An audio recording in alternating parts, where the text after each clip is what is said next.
Hey guys, welcome back to the channel. My name is Tosh Customs and today we are going to be taking a look at the bad. This is one of 3 hitmen, just sort of to fit into my cyberpunk universe. I wanted them to work as a trio, once again for the title, the good, the bad, and the ugly. In a previous video we looked at the good already, and in the next video we'll be looking at the bad. So with that, I will be taking them off the stand so we can focus on, the ugly. I'll be taking the ugly off the stand so we can focus on the bad. So what makes him the bad? Well, honestly, I just wanted a really, really tactical hitman. You know, as if you've seen the previous video, the good is supposed to be almost this fashion icon, you know, really working with the pops of color and unique designs that you can get out of a cyberpunk world. This guy is supposed to be more like the tech and the future of cyberpunk, essentially, in terms of weaponry and design. And so I wanted a very, very clean, tactical looking figure here. And so as you can see right now, we have the tactical vest on, but he does have some armor underneath that we'll be taking a look at, as well as I have a coat for him also. So let's take a look at some of the accessories as always. So I'll be removing the sword from the sheath right here. He has a dagger on one side. He's also got a pistol in his holster right here. And then he also has his bullpup rifle there. So let's put the figure to the side. Let me straighten everything out. And let's take a look at the accessories.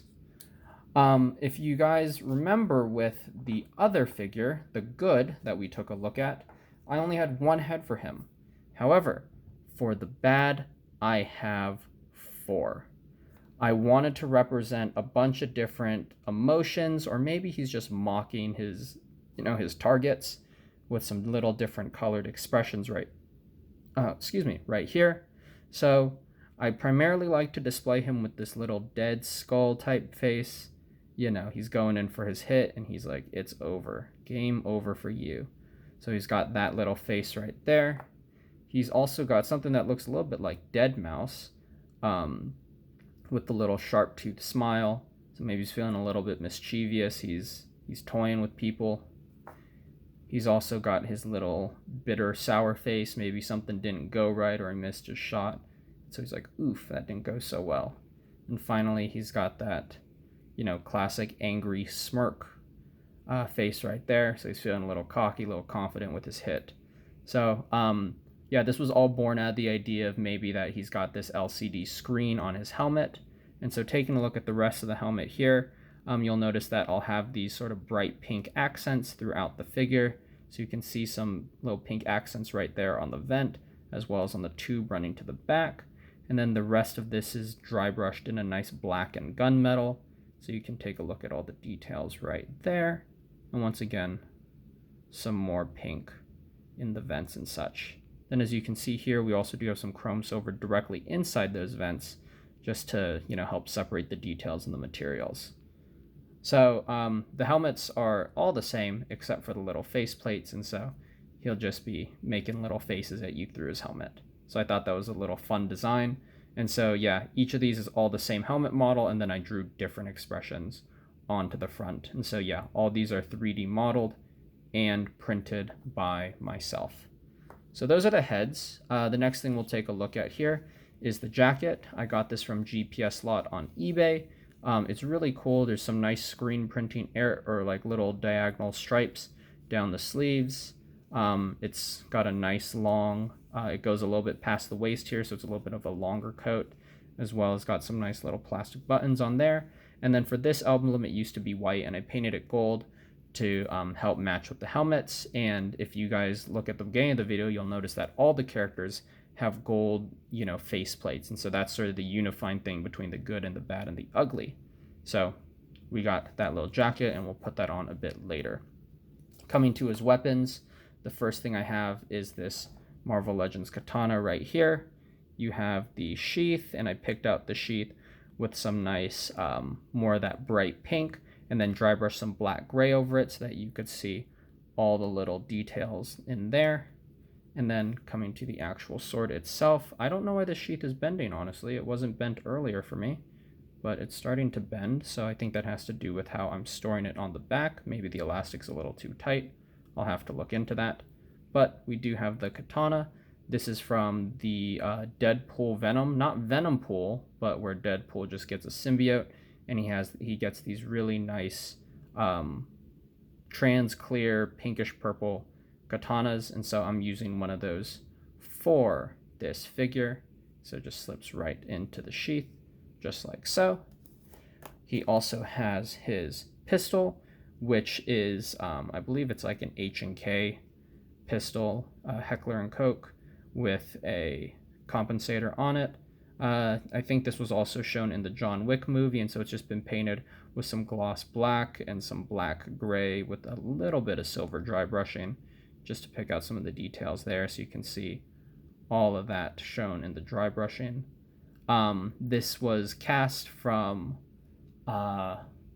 Resin Armory, so I still have a couple more of his handguns, and I think in quite a few of these videos now I say I need to buy more from him. I just haven't, but I will eventually. But yes, here is the pistol that I'm using for the bad, and as you can see here, I did paint the sights on there, so you can see some nice little red Trijicon sights, some night sights right there, so even in the dark he'll get a little reflection, so he can aim down. I was about to say ADS, but that's just more of a video game term. Right here we have a little dagger for him, a little knife.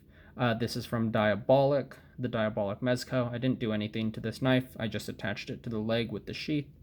And so there you go, pretty standard painted silver here, and then some cast black plastic for the hilt, or for the grip. Lastly, we have this wonderful bullpup AR. I love bullpup designs. Unfortunately, it's just occasionally sometimes hard to get figures to hold bullpup guns, especially if they're different scale, but this turns out to be scaled for G.I. Joe classified figures, so the stock isn't running too far back into the arm for the bad. So this came from Gridiron. It's either Customs or Gridiron Props, I don't remember, but they make just a ton of different weapons, and so I painted this up here. So once again, some more bright pink along sort of this outer upper frame, and so you can see here, it's running all the way back around and just sort of up top here. You can see it there too, but we have that rail running in between. We do have a mag over here, and I painted in the bullet detail, got some nice gold brass in there, so that just ports right back up into the stock of the rifle. And then also it's got this really long extended barrel, with this heat shield on it. And so I did paint it with some blue purple and some blue green color shifter, so that you get some nice metal burn sheen to it. So he's firing some really like explosive rounds, or whatever he's doing, it's generating a lot of heat on that shield, and so you're starting to see that metal burn on there. So that's really, really cool. I also dry brushed a little bit of the blue in some other places, just to give the gun a little bit more color, and so you can see some on the rail there as well. A little bit less functional and a little bit more for just the design. The rest of the gun has been sprayed in a matte black, and then I did some some gunmetal dry brushing to pick out some details elsewhere. He also has a nice little sight right up there in the front, and you can see some more gunmetal detailing right where that, along the rail where it clamps on. So really, really cool. Great model by Gridiron, and I'm really happy to have it for this figure. So there we go. So those are all the accessories out of the way. So it's time I bring the figure in, and I will put on his little queasy head, I guess. So let's talk about the body here. We have a tactical vest right here. This is from Mezco. It was from the Advent calendar pack, so it was done in this like sort of grayscale digital camo. And while that was really cool, it just didn't fit the vibe I was going for the figure, and so I ended up spraying it all black. The pins here, or the little buttons, I picked out in some gunmetal to help match the ones on the vest, as well as the clips I also picked out in some gunmetal. Other than that, the vest is pretty standard. If you want to, there's some nice elastic back here. I can slide the katana into the back of the vest like so, or I also put a little elastic loop here on the back, and so he can sort of carry the sword like a samurai and have it coming out the back right there. So that's pretty cool. I took some, not some elastic bands, not elastic, but just normal straps. And so I used those normal straps to attach the sheath for the knife, as well as attach the pistol, and that just adds for a little bit more tactical look. Just the detail and the different change and the change of texture coming off of the straps is really, really nice. And then right here we have the holster, and it's just got some dirtied white detailing on there, and it just helps with pop a little bit. Although I'm not really using too much white, or not using any other white on the figure, I don't think this stands out too bad because it's been weathered down, and so I think that just helps the look. Little extra details. Coming to the shoulders here, these are actually knee pads from Batman Sovereign Knight. This was just fodder in my box, and so as you can see right here on that little under paneling section, it is picked out in some gunmetal, so it's got a little bit of sheen and shine, just breaking up some of that black. And then actually you can see here for the top part, that little top section right there, it's actually picked out in some glossy black. And so you can see that there's different tones. You got some high gloss, you got some just more matte plastic, as well as that gunmetal shine below. For the hands, I'm just sticking with Black Skull hands because this is a Black Skull body. So it just comes with the normal set of hands. He's got his fists, he's got his grasping hands, all that good stuff. I'm not going to show off the hands because there's nothing really to show off. Coming down to the belt here, standard Black Skull belt, but I did pick out the buckle in some nice gunmetal. And then coming down to the boots, we have some more pink, and it's been a little bit weathered, as well as the little clasps on the boot have been picked out in some gunmetal, as well as that zipper running down the side of the boot. So just some little extra details right there to add to the figure. So I was talking about taking this vest off, and we'll do that right now. So all I'm going to do is pull off the sides here, just like so, pop the head off, slide this back, and now you can see his actual chest piece. This is from the G.I. Joe movie Snake Eyes figure. I pulled this off because I was working on a different Tron custom with that body and I wanted a new chest piece. So I decided to repurpose it here. There's normally like some thick pieces of plastic to help it adhere to the normal classified body. So I had to shave those down, thin it out, and then glue it on to the body right here. Once again, we have some more pink in those little lining pieces. We also have some gloss black highlights, as well as some little gold accents on that piece down there, as well as those two clip buckle type things on the chest. So I really like this look. He definitely has that futuristic armor now of some enforcer or some bounty hunter hitman you'd expect out of the cyberpunk universe. The gold all matches really great, and I like the extra accents of pink to help match the boots. Have some pink on the chest and then some pink on the helmet. So I think this comes together really nicely, and this is probably my favorite look for him. Feels very, very sleek, very quick, very deadly. So without this video would not be complete, sorry for stumbling over my words, without taking a look at the coat. So I'm going to pop the hands off. Sorry, it just takes a little bit of effort and I don't want to knock the camera. So there we go. Hands are popped off. Let's switch the head around for the heck of it. And then let's take a look at the coat. So all I'm going to do, slide the arms back right there, make sure the sleeves are all straight. And then I can take the jacket and then just slide the jacket or slide the sleeves over the arms right there. And then slowly pull the arms down and adjust the jacket. And so here we go. I just like folding that hoodie down. And now you have him in his more streetwear form. I'll plug those hands back on now so that we can get the full effect. Gotta slide the sleeves up a little bit more so I can see that wrist peg. There we go, that's one. And then that's two. So as you can see, we got those nice stripes on the sleeves. keep that hood folded down. There we go. And I really, really like this look as well. He definitely feels like he's a little bit undercover. He's walking through like a rainy city, you know, maybe head down, tailing a target, something like that. He's got that nice little gold emblem on the jacket. And he's got those white stripes, and now those white stripes match the holster. So a little bit of continuity right there. I really like how this extends a little bit past the waist. It's got a long coat look. It doesn't feel like a short cropped little jacket, but it almost has like a trench coat feel to it. You can pull the hood over, but the heads are a little bit big, but it kind of works. But yeah, obviously I bought this more for the overall design aesthetic. So you can get them in a really cool walking pose if I can get this balanced up right. Almost there.